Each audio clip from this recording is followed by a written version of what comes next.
Welcome back. A hospital cut its waiting list by performing a week's worth of operations in just one day. Guy's and St Thomas's NHS Foundation is running monthly high-intensity theatre lists at the weekend. 2 operating theatres run side by side, and as soon as one procedure is finished, the next patient is already under anaesthetic and ready to be wheeled in. Joining us live is NHS surgeon Liz O'Riordan. Good to have you on, Liz. Can you explain, A, how this works, and B, I suppose even more importantly, why this doesn't happen regularly? Why it isn't always the case that a patient is anaesthetised in one theatre ready to be wheeled in straight away as soon as the operation ends? It sounds like a very intense day for all the staff involved. What they're doing is at the weekend running 2 operating theatres side by side. So a patient is anaesthetised in one and brought in. Whilst the operation is being finished, the next patient is ready in the next room and the surgeons and anaesthetists are just going back and forth. And it sounds like a great idea to clear the backlog, but you're relying on staff to work incredibly hard over their weekend. And I don't think it's sustainable. Oh, that's such a shame. I thought you were going to say, with staff working shifts, as staff often do, it is sustainable and it's a way of clearing the backlog. And I don't know whether staff get paid time and a half or quite how it works, but that as a basic concept, it works incredibly well, I thought you were going to say. I think it'd be great done maybe once a month, once every couple of months to try and shift the waiting list, but it's not the ideal solution. There's also the risk of not training the juniors. When the consultants are trying to get through operations as quickly as possible, they're not being trained, and these are the consultants of the future.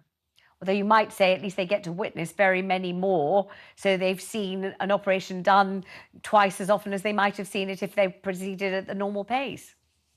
There is that, and it does cut out a lot of the time that you do spend waiting when you are performing surgery whilst patients are being put to sleep.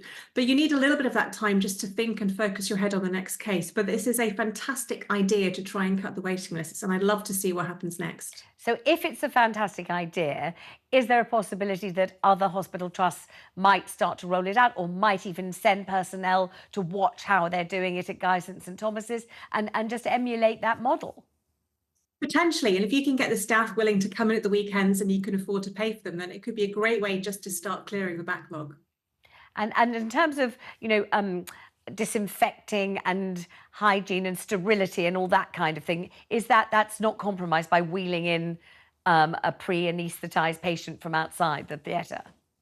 They say that they've covered all of that and they can get theatres clean within 2 minutes, which sounds incredible because there is that time of making sure everything is sterile, no mistakes are made, everyone knows what they're doing. So it'd be amazing if this could be shared out across the NHS so other trusts might be able to copy and replicate it.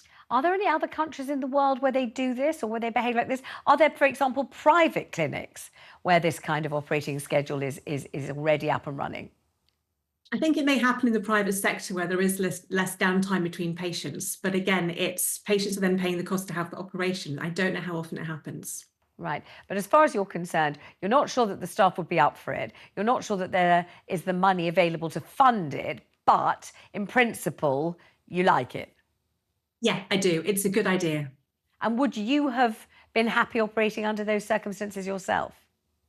I think not every day. It's a huge mental task to get through 10 or 20 operations in a day and to get your brain thinking on every single operation. And I think mentally you could only do that every once a month or so. It would be exhausting if your operating list was literally that busy. Are there certain operations that are identikit? You do one, you can do another, and your brain remains in the same place for all of them?